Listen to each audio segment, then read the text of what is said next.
Hey, Randy Barton from Extreme Faith and Fitness, your online fitness coach, back at you today with another nutrition tip. Today's nutrition tip is incredibly important if you want to have long-term results. And here's your tip. Do not fall subject to what I call the goal effect. Do not fall subject to the goal effect. What is the goal effect? It works like this. You set a goal. Maybe 3 months from now, 6 months from now, you're going to be in a wedding, so you want to look good. You know, maybe you're a girl and you're saying, I got to be able to fit into my dress. I've got to look good. I don't want others that are standing around me to upstage me, whatever it is. And so you work your tail off for the next 6 months and you get in great shape. I mean, you're down 30, 40 pounds. You feel good about yourself. You're eating right. You're exercising. But then after that wedding, it all falls apart.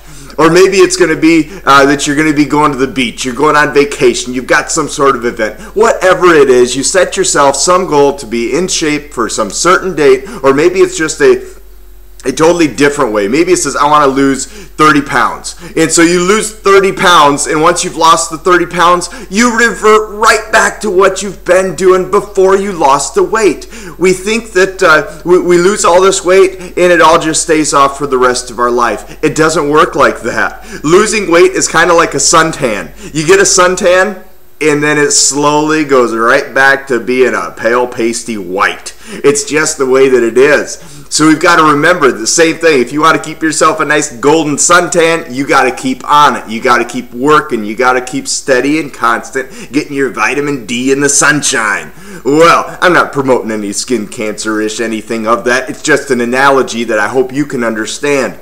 The goal effect is where after you reach a goal, you go right back to what you've been doing. When you go back to what you've been doing, you start getting the results that you were getting, which is no results that you want.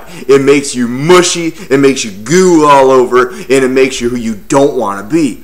Well, we've got to make sure that in our nutrition tip for today of do not fall subject to the goal effect is that you're setting goals properly. We've talked about this before, of not setting your goals based on something that is finite, something that's going to come and then be gone, something that'll come and then completely go, and then you're going to go right back to where you used to be. But to set goals on something that are linear, set goals on something that will always be there, a constant that will always be there, that you can continue to press towards. It may not be as exciting or as glamorous, it may not be quite as motivating, so you will have to set some sort of finite goals along the way, but for your main goal, it needs to be pushing for something. Maybe to be healthy so you're around longer for your grandkids, for your kids. Maybe it's so that you can retain the job that you have if your job has any type of physical ability for it. Maybe simply it's because you see people that are around the store and the only reason they're in that little buggy is because they're fat and you don't want to be that person. Maybe that's going to be your goal.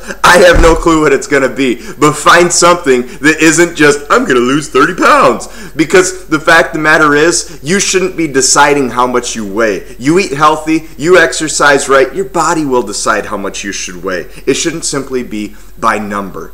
Do not fall subject to the goal effect. If you want more help determining a goal, finding out if your goal is a good goal, let me help you do that. Because normally a third party can tell right away if your goal is going to be a goal that you can stick with and stick to with it. Here's a personal example of myself before I close this out here. When I first started my fitness journey in things, it was because 3 months down the road, I was going to be going to Myrtle Beach, and I originally started setting goals that were not good goals.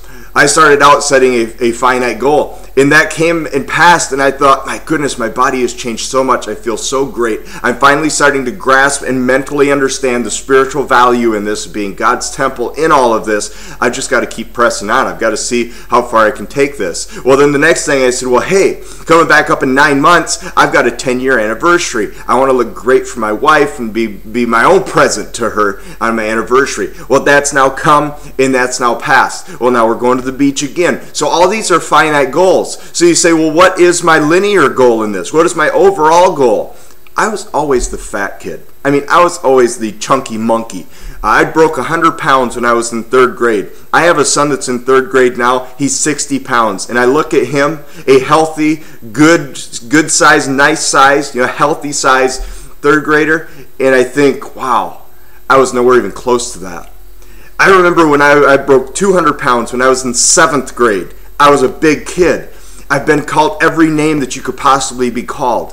I've had the sticks and stones analogy that my mom would always remind me of, saying, don't let it bother you, honey. All these nice things because they're calling you names and all this different stuff. You know, I've sat at 250 pounds in my adult life for years. All of these things actually helped me with my linear goal. My linear goal is I'm not going back. My linear goal, in part, even though it's funny, is I'm not going to be the person going around the store in the little buggy thing because I'm fat. I want to be the person that's there for my kids and for my grandkids. Somebody that's taking seriously this body that God has given to me. Somebody that's able to be healthy and to be able to do things when they're 40, 50, 60 years old that they were able to do when they were 20 and 30 because I've kept myself in shape.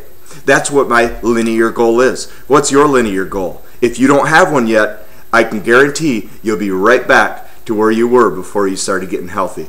Let me help you get in shape. If you're on YouTube, click subscribe up above. I do these videos almost daily, normally 3 to 5 times a week. If you, after you do that, go over to go to Extreme Faith and Fitness, type it in up, right across the top there, hit enter, and then right on your screen about there, it's going to say free fitness coaching. Sign up for that free fitness coaching. Get you a free Team Beachbody account. Right now we got a Beachbody or a Team Beachbody challenge going on right now where you can get paid just to get in shape. You just sign up in this thing, Wowie Super Gym, which you get a free account with anyway, where you can log all your workouts, and just for working out, you have a chance to win up to like $500 a day. Once you complete your program, you have a chance to win like $500,000. I mean, just crazy amounts of money that they're giving away for it. Plus, you can do all your shopping, all these free tools and gadgets and stuff there just for signing up for free coaching. Follow us on Facebook. We can help you get in shape, get past the finite goal, and get to your linear goal. This has been Randy Barton for Extreme Faith and Fitness, your online fitness coach. Come to us for all of your faith, fitness, health needs. We will help you find your answers, reach your goals. We will see you next time.